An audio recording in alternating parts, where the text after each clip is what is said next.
Well, hello there, and welcome to another installment of Chuck's Captivating Chat. I apologize for being 2 minutes late and getting started here. I was working on some projects. I'm sure you know by now I'm a professional artist, illustrator. Portraits are my specialty, especially old Hollywood. And I was deeply immersed in this large canvas painting I'm working on. I can't show it to you right now because it's in such beginning stages. It's of Shirley Temple, oddly enough. Um, it's I'm hoping to get it into a very prestigious location in Hollywood. There's a reason for doing Shirley Temple. I can't really. Hey, Ward, how are you doing? Hi, Kathy. Thank you for joining me. Um, I don't want to talk too much about it because it's hush hush. This place doesn't even want it known that they're interested in possibly having artwork. But I thought I'd go ahead and take the liberty of working on this. I figure, what have I got to lose? Because I'd love to get my artwork in there where it would be seen by a lot of industry people. So anyway, to cut to the chase, I was deeply immersed in a painting of Shirley Temple. And when I get involved in my canvas paintings, I just go into zones, meditative zones.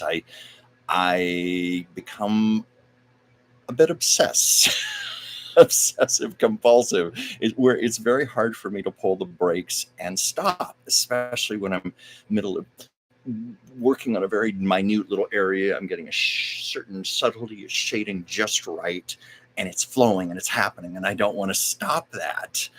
And then I look at my watch and I go, oh, it's Monday and I'm supposed to be on at 5 p.m. Pacific, 8 p.m. Eastern. And I better get my lights set up and get my laptop out and get out my things and start talking to all of you wonderful people who are so kind to join me and be loyal. And it's so appreciated. Um, I was talking with my dear friend Pam of Pomona Remembers. She has a wonderful YouTube channel. Please check her out, Pomona Remembers. In addition to being a gifted psychic, heart-centered remote viewer, tarot reader, she's a phenomenal artist, and we love to talk about our techniques, what we're working on. And I was showing her some things yesterday. We send little videos back and forth. She lives in Canada. 2,000 miles north of me, and she wanted to see what I was working on. And I said, well, I don't want to show stuff because in the beginning, my work looks like crap because, I start with base colors and I'm putting layers on top of that and on top of that. And most people aren't going to understand that. And so I felt like I needed to remind her what I do. Like, for example, here's a painting I did of, I'm trying to get it in the camera here. I did this of Marilyn Monroe. And many of you know I also channel a lot of these stars. I talk to them. I feel their presence. I certainly feel just about anybody's presence when I'm doing their portrait. And I tap into their soul. And I've always said with Marilyn Monroe, what I get from her is like a tough, street smart type of thing. Not the frail, innocent little victim that her image was, where the way the biographies loved to play her up. Poor, frail little Marilyn. I always got the feeling from her soul she was a lot tougher than that. I can tell you from living in Los Angeles, having known many people who've tried to break into show business, been part of the industry here, you have to be tough. Yes, you have to hold on to your tender vulnerability, your sweetness, but you got to hold on to that toughness just to survive and not be destroyed. And that's what I get from Marilyn. So I was trying, as I did this painting, I was trying to capture that strength in her eyes. So anyway, this is something of my work that I can show, since I can't show the Shirley Temple right now, but trust me, it's going to look great.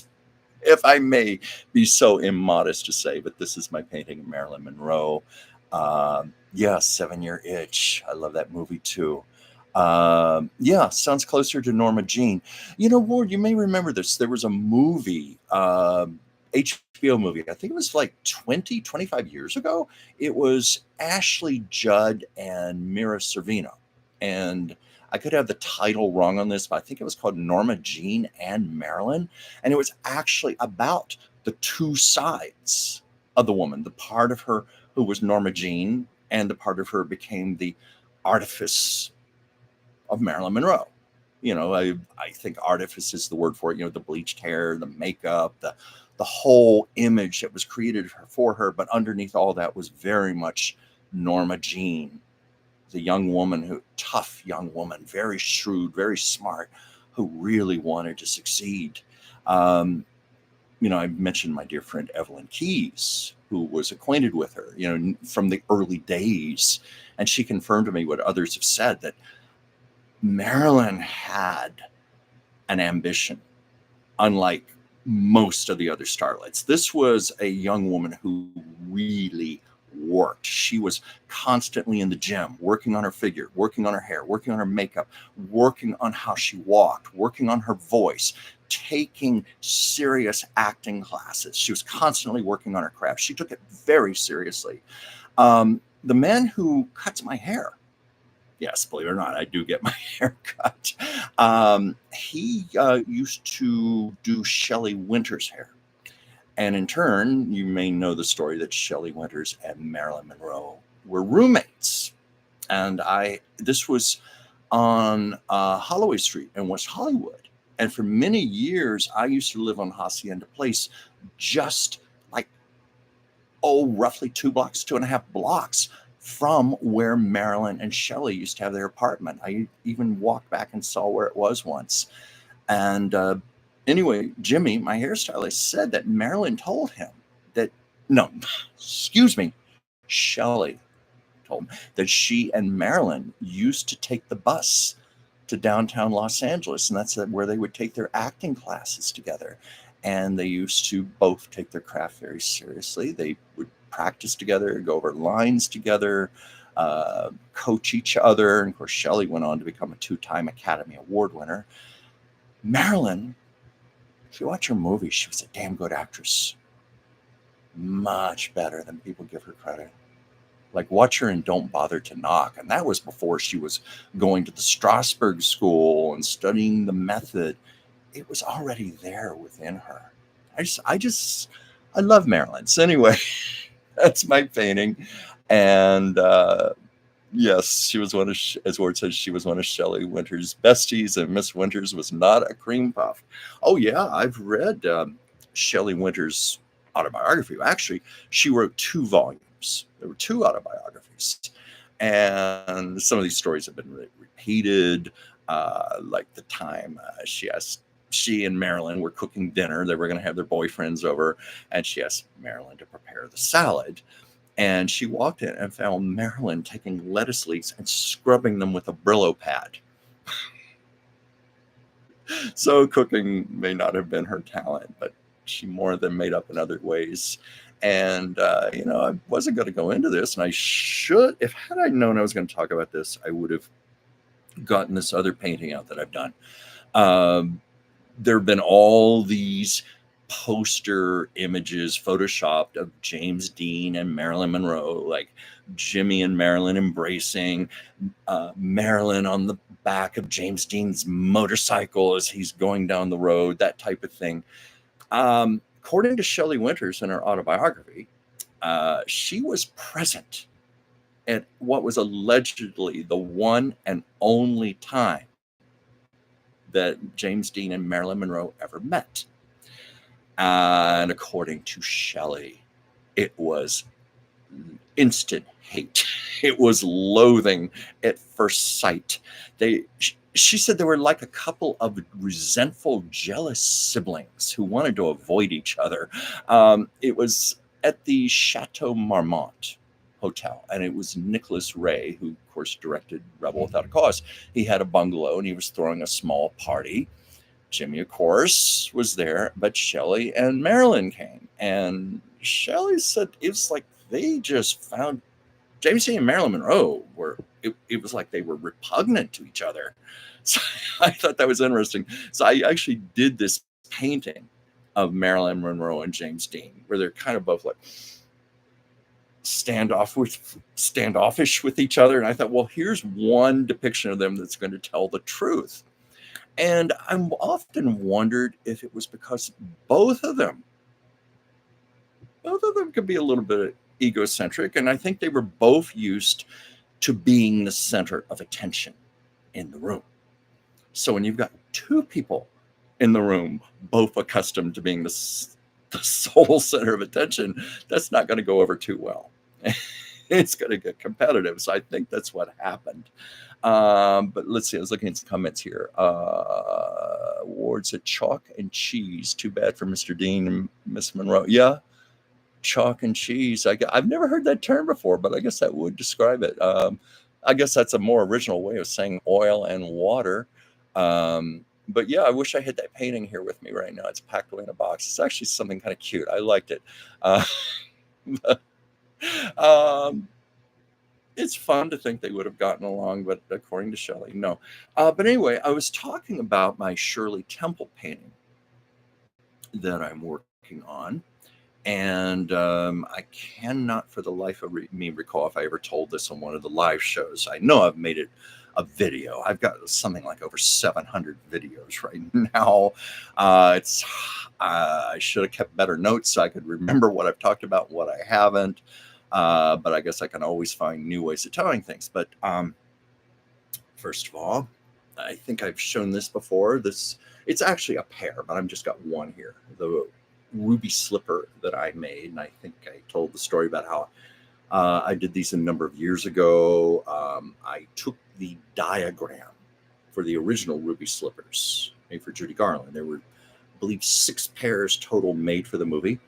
So I went out and found a size 6B pump from the year 1938, just like they did for the movie, and spent 2 weeks covering these shoes in bugle beads and rhinestones and sequins till I almost lost my mind. I thought I was going to maybe make these and sell them, and I thought after I finished this pair, I said, no way in hell am I ever doing this again. I will have a nervous breakdown. But anyway, I brought this out to accompany a story about Shirley Temple.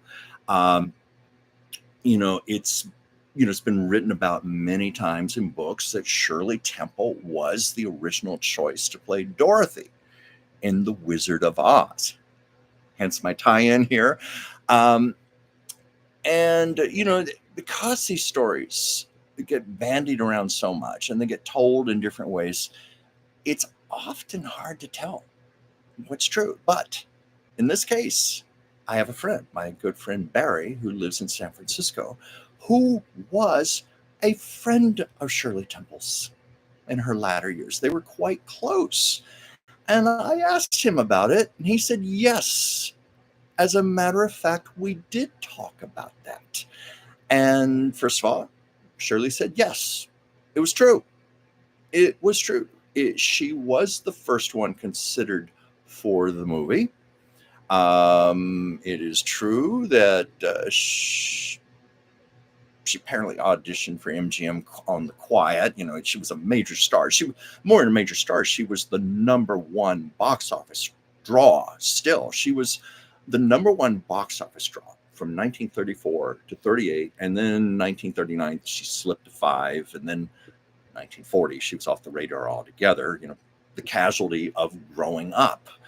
And we turned about 12 or 13. She was no longer the little Shirley Temple. And she had a lot of trouble making the transition over to adult stars. She never achieved the level of stardom she once had as a child. But anyway, she was MGM's first choice because of her bankability. But quietly, they gave her some of the songs that had been written for the movie. And it was clear this was just out of her range. And of course, executives at MGM there were several who lobbied very hard for Judy Garland. She had a lot of people who recognized her brilliant talent. Judy, when she first came to MGM, she was considered a little bit of the ugly duckling, awkward. Nobody knew what to do with her. This 13-year-old girl with this grown woman's voice. How do you market a child like that? But so it was touch and go in the beginning. But there were executives who felt she was born be Dorothy in The Wizard of Oz, their upcoming major production. This was going to be the most expensive film MGM had ever made up until that time. So anyway, Shirley lost the role, and she said to my friend Barry, "That was the greatest disappointment of my entire film career." I was crushed. I was devastated when I did not get that role. And then she paused and said, "But that role belonged to Judy." And it was in later years I realized I never could have brought to that movie what Judy brought to that role. It belonged to her. It was rightfully hers. And I'm glad she got it. So I thought that was very gracious of Shirley Temple. Hence my Shirley Temple story for the day, tying in with my laborious ruby slipper. I believe I've had these on the show before. I think I've even told the story how I have taken these to Judy Garland's grave, to her wall crypt, and I have held them up to the crypt, presumably a foot or two away from the remains of Miss Garland, and just to give them a little bit of authenticity, knowing that they've been in the vicinity of her feet. Some may say, Chuck, that's a little too obsessive. But, anybody who knows me knows I do things like this out of love. I grew up with a lifelong love from the time I was like 12 years old, just such a love for old Hollywood, old movies, these great old stars. I'd read the biographies. I'd get every book I could get my hands on whenever it's a movie come on television. It was just so exciting. So living here in Los Angeles, being able to do silly little things like take my ruby slipper to Judy Garland's grave, I feel like the perpetual kid in a candy store. And at my age, I don't think I'm going to change, and I don't want to change. I like having that enthusiasm about me. Let's see, Ward, you said it might have been for the best, Miss Temple, to have not gotten it. It was tough enough to keep getting bugged with Good Ship Lollipop, but imagine being besieged by Over the Rainbow. That's right. But I think Shirley would have been the first to have said, "Oh, I don't think people would have been asking me to sing Over the Rainbow." Shirley was a talented, tremendously charismatic child star, but I think most of us would agree singing was not one of her strong suits. She was passable at best. And, it was even pointed out as she got older, these deficiencies became much more obvious. They were acceptable in a cute little girl, but like by the time she was 12 and her movie started bombing at the box office, I think it was one critic who wrote, "Her dancing is maybe adequate at best, but it has that quality of the best girl in the small town dance school." As opposed to a major movie star, someone like Rita Hayworth or Eleanor Powell or Fred Astaire. So anyway, I've talked about Shirley Temple, and I'd say I just made some loose notes here. Usually I go over some things that I addressed in videos during the week. Admittedly, I've been rerunning a few pieces, and that's mostly because any of you have ever done a YouTube channel? It's work. It's heavy, heavy work. And there was a time where I was sometimes spending as many as 7 and 8 hours a day, and that's unpaid, working on this YouTube channel. And I thought, this is out of balance. And I was letting other things slide in my life, like my art projects, writing projects, and so forth. So I've taken just a slight backseat. And then in that I still post. I do my best to post daily, but I've been posting a lot of older pieces that maybe you didn't see. Back in the days, I had a lot less subscribers than I do now. And I do have some new pieces that I've been shooting that I'm going to put up. And there will be a time I will come back to this channel full steam ahead. But I think I'm going to ultimately give you better work if I take some time to refill the well and recharge my creative batteries and pursue some of my other interests, because all of that just makes a better Chuck. So I can be a better Chuck for you guys, hopefully. But let's see, some of the things I talked about this week. I had a video about Lauren Bacall. I showed one of my portraits of Lauren Bacall, who loved to be called Betty in real life. Let's see, Joyce. Hi, Joyce. Yes, you watch all of the Shirley Temple movies over and over. yeah, they were hometown channel. That's often the case. I've had a lot of people tell me stories like that, how they discovered Shirley Temple. Just their local stations would have these marathons. I have a friend who discovered Fred Astaire and Ginger Rogers that way. They would do these like on holidays, like Christmas time, New Year's, Thanksgiving, do Fred Astaire, Ginger Rogers marathons. I Love Lucy marathons have been done. People discovered her that way. So I'm all for it. I think it's wonderful. And I think, it was just amazing that those movies Shirley did. Let's see. She made her debut in 1933. And I think, she ascended to stardom pretty quickly by 1934. But that's 90 years ago. 90 years ago, and these movies are still living and they're still being enjoyed. And you may not know this, but Shirley Temple as an adult managed her own estate. I don't think that's quite the word for it when you're still living, but for want of a better word, the Shirley Temple estate, all of the licensing, for all the merchandising, which there's still has to this day. There's a lot of licensing for her image: posters, t-shirts, clothing, toys. She handled all of that personally. Shirley Temple was a very smart woman. She was in her latter years involved in politics. She was the secretary of protocol for President Gerald Ford, and she'd also served as ambassador to Guyana, which reminds me of an SNL skit back in the 70s. And then we're talking the original SNL, the best there ever was. Lorraine Newman did this really good Shirley Temple, with the pinafore and the curls and that's Shirley Temple, like that. And it was little Shirley, ambassador to Guyana.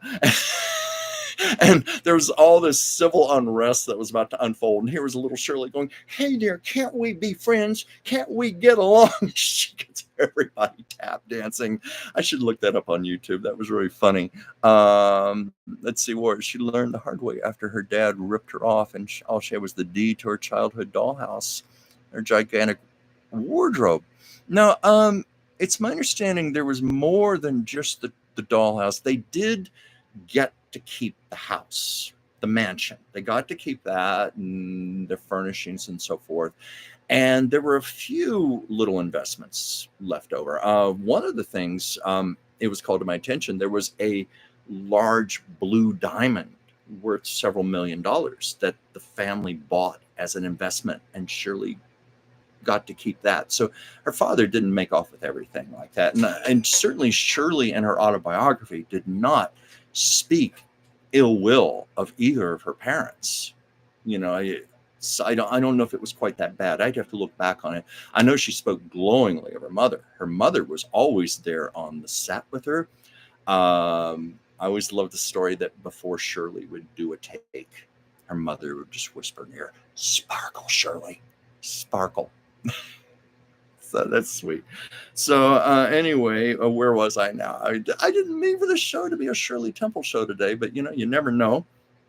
I had some things here I may save for next week. Yeah, I think I may save these because we're already almost at the half-hour point.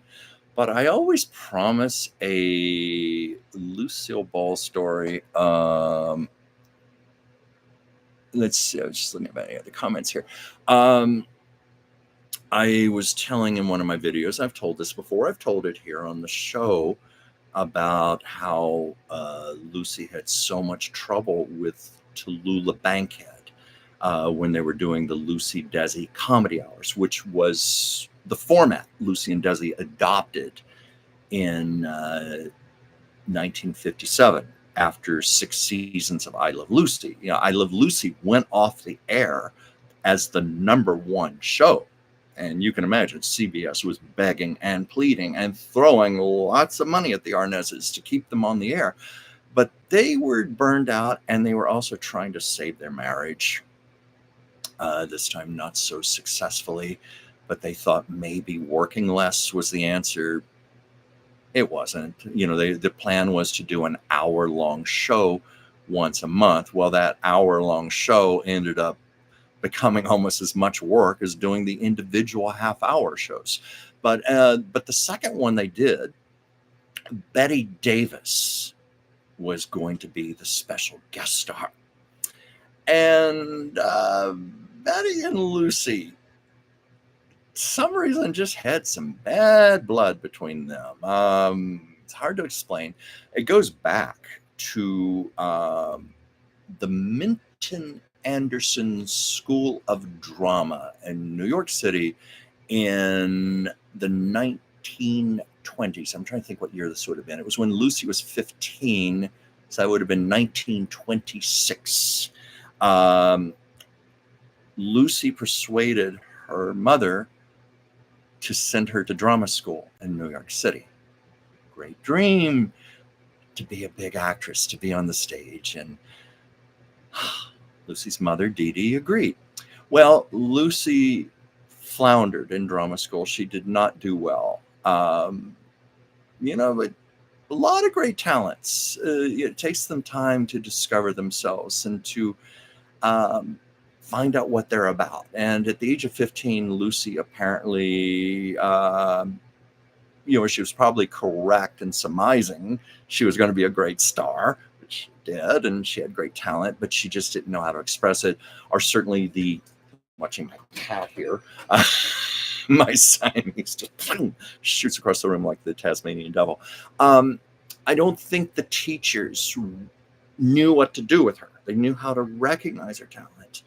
And compounding matters was the star student in Lucy's drama class was young Betty Davis, who was just the teacher's pet, who could do no wrong. So Lucy, poor Lucy, was just floundering, not succeeding, failing, and there she was watching Betty Davis succeed. And it finally got so bad that the head of the school wrote Lucy's mother and said, your daughter has no talent and you're wasting your money to keep her here. Ouch.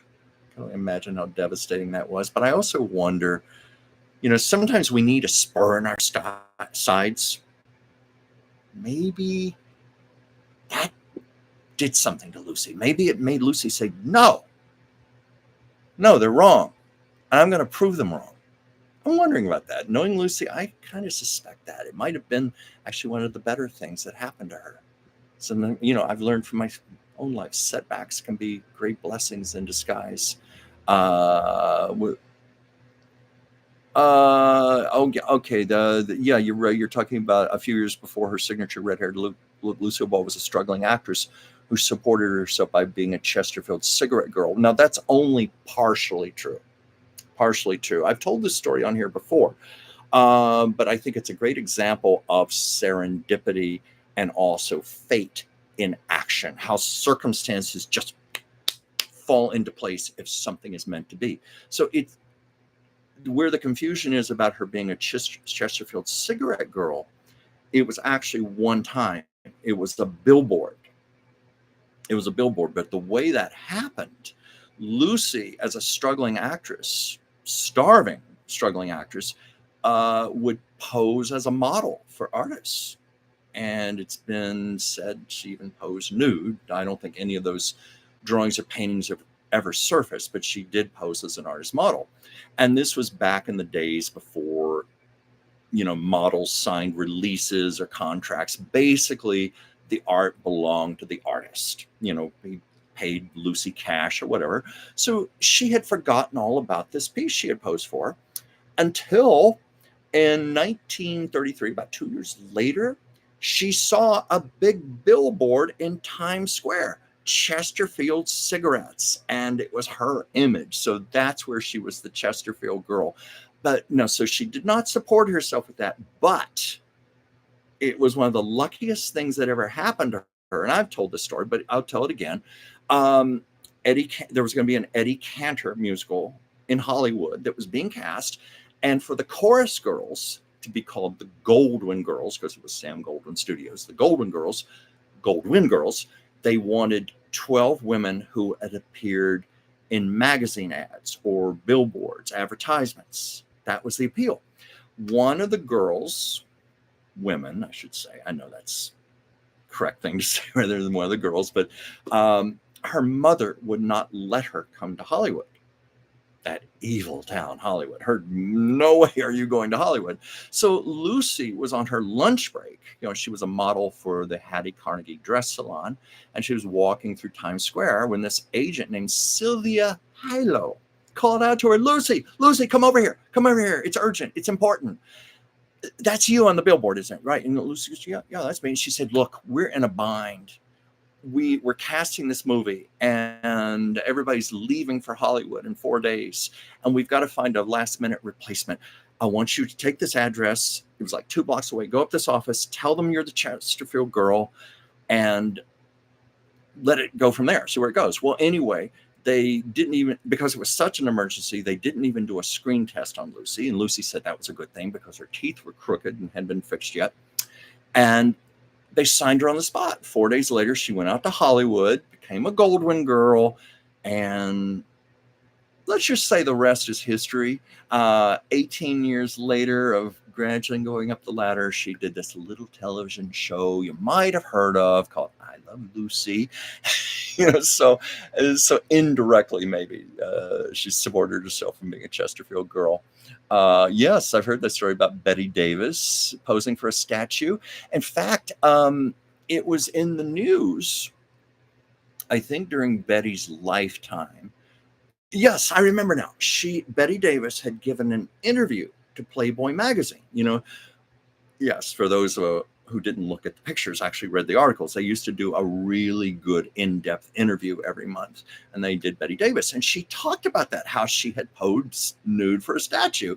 And she said, well, it's somewhere in the Boston Commons Park area, but I don't know if it exists anymore where it is. Well, I may have my facts wrong. I think it was some Harvard students who went on a quest and searched and searched and searched.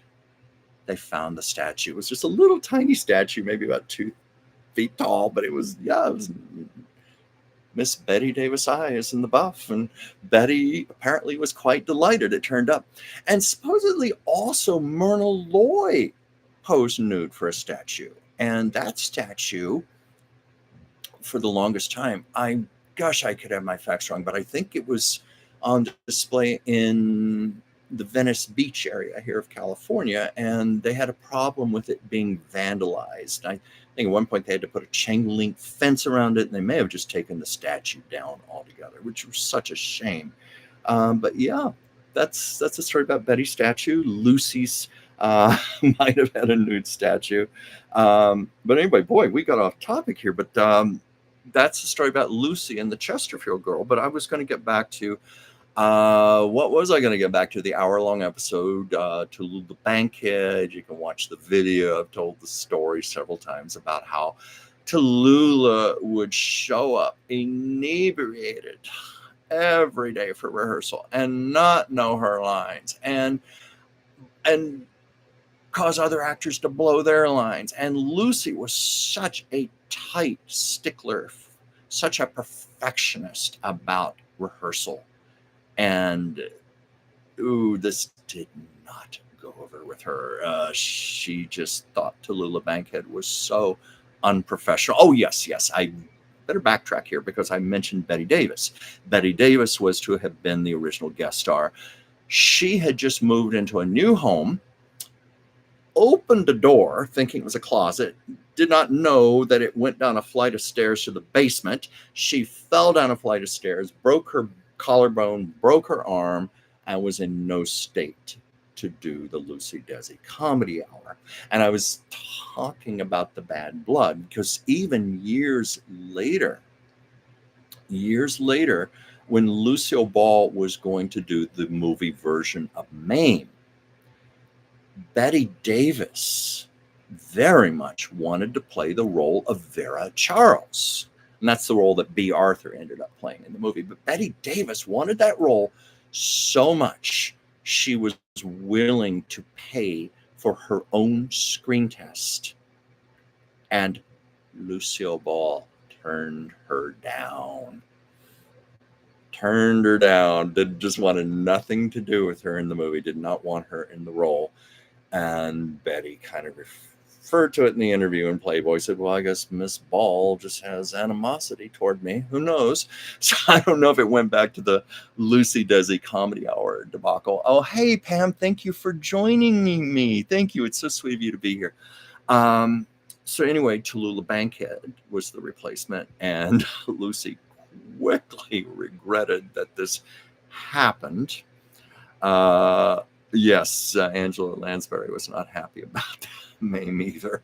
That's we could do a whole other show on that one right there.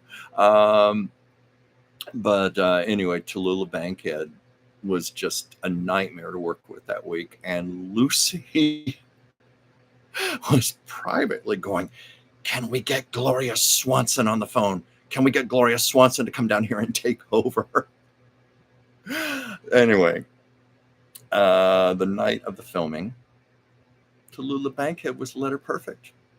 And Lucy said to her dying day she did not know what happened. If Tallulah was just doing this during rehearsal purposely, because it's kind of an old actor's trick to upstage everyone, throw everybody off their guard. Was Tallulah trying to purposely sabotage everyone so she could look good when they did the show? Because Lucy strongly suspected that's what happened. But she said to my friend Jim Brochu, she said, "I vowed I would never, ever let a guest star mop the floor with me again the way she did." So flash forward to 10 years later, and this will be the end of the show here. I meant to tell this a lot earlier. Lucy was doing The Lucy Show, and her guest was Joan Crawford. Well, guess what? Joan also showed up at rehearsals inebriated, not knowing her lines, flubbing her lines, throwing everybody off. And it was like Lucy said, this is Tallulah Bankhead all over again. And Lucy again said, "Can we get Gloria Swanson? Can we get Gloria Swanson in here?" But Lucy got very, very tough on Joan. I'm probably a lot tougher than she should have, but I think it was because of the experience with Tallulah Bankhead. But according to Joan Crawford herself, she ran to her dressing room in tears, and she was actually under a table cowering, and a friend had to come in and talk to her. And Joan was saying, "Everybody says I'm the bitch." So that was the story. And it was a wonderful character actress who used to work on a lot of Lucy's shows, Wanda Barra. Lucy used a lot of the same people over and over because she wanted people that she could trust, that she could feel comfortable with, she could count on. Wanda was one of those people. And according to Joan, she came to her before they were going to do the filming. Joan was just terrified going out in front of the studio audience and cameras, and she didn't know if she could do it. And she was so intimidated. And Wanda said, "You're Joan Crawford, for God's sake. Get them out there. Go out there. You're Joan Crawford. You show them the movie star, the great star that you are." And Joan said, she held her shoulders back, walked out there for the cameras and the audience, and that's exactly what she did. And it was after the show. She was looking for the actress and said, "Please, where's that wonderful, wonderful actress? I got to thank her. I've got to thank her. I've got to find her." And I understand Lucy came to her and said, "Joan, you were really good. Gary and I'd like to take you out to dinner tonight. Will you join us?" And Joan said, "Oh, dear, sorry, but I have other plans." So that was the little story there. Let's see if there's anything else here. Glad someone stood up to Joan Crawford. Yeah. Yeah. Let's see what you say here. My credits are not scrolling. I wish Miss Barra had just MHOB, minded her own business. Is that what you mean, Ward? I'm not sure. Sorry, I can't read the rest of your comment there. Maybe you can tell me. Yeah, minded our own business. Meaning You'd like for Joan to have, well, I don't know. Something tells me Joan would have called upon her inner strength. She was a very tough woman, but nonetheless, she graciously credited Miss Barra with the pep talk, making the difference and heartening her. Because I think Lucy had worn Joan down quite a bit, and that's not to impugn my beloved Lucy by any means. I think all of you know I love Lucy dearly, but Lucy was a taskmaster. She was very tough on people who did not do their jobs, who were not up to her professional standards. Lucy just had zero tolerance for that. But at the same time, Lucy cared deeply that every person on her show sparkled. And that meant even somebody, with one line playing a bellhop or something, she would make that person do that line over and over until it was exactly right. And Lucy knew she didn't look good unless everybody else looked great also. So she was very generous with her people in that respect. Oh, we're not a fan of Miss Crawford. See, now I love Joan Crawford. I do. I mean, I know all the stories about her, the mommy dear stuff and all. I know, again, there's a lot of controversy there. That's something we could have a whole discussion on. But I do know, I'm just going to throw this out as one personal story, indirectly personal story. I knew Ellen Corby quite well, who played Grandma Walton on the Waltons. And she and Joan had a long friendship. It went all the way back to the 1950 film Harriet Craig. And, and I knew Ellen in her latter years, after she'd had her stroke. She was limited in how she could speak. She had a walker, but her mind was very sharp, and she was so expressive, and she was able to communicate, and she was also able to, her life partner, Stella. Yes, they were a lesbian couple, very, very happy together. And I'm not revealing any big secrets here. This has been talked about many, many times subsequently, but I always kept it to myself when I knew them. I respected their privacy. But anyway, Stella was very good at playing interpreter for Ellen, helping her to say what she couldn't say. And it was just so clear. Ellen said, no, that stuff about Joan is just not true. She was not that monster everybody made her out to be. She was a dear friend of mine, and I loved her so much. So I just throw that out as one account. And I know I've sometimes done videos on this, and I've had people write in comments, and people have actually even gotten nasty with me. How dare you defend that woman? But it was Myrna Loy also who said she knew Christina Crawford. She had worked with her in a play, and she talked about how difficult Christina was. And she was friends with Joan Crawford for over 50 years. And she said that the Joan I knew. I read that book. I read Christina's book. That was not Joan. Trust me, that was not Joan Crawford that I knew. And I could say plenty about Christina, but the less I say, the better. So for whatever that's worth, I'm throwing that out. But I love Joan Crawford as an entertainer, as an actress. I think she was marvelous. There are a number of performers I can think of. Frank Sinatra, some others. I may not care for them in their personal life, but it's just undeniable, the talent. And that's what I like to focus on. So that's what I like about Joan Crawford. To just put that out there. But who raised Christina? I'm sorry. Oh yeah, Joan Crawford gave some stunning performances. My God, Mildred Pierce, her Oscar-winning performance.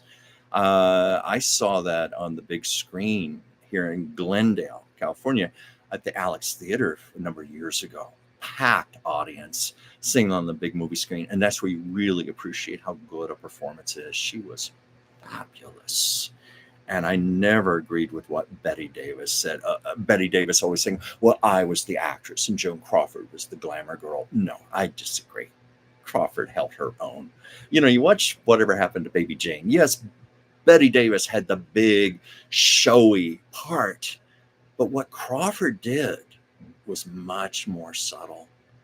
and was, in my opinion, just as brilliant. She never got the credit that she deserved. It was Betty who got the Oscar nomination. Yes, I know there's a whole story there too. There's a lot.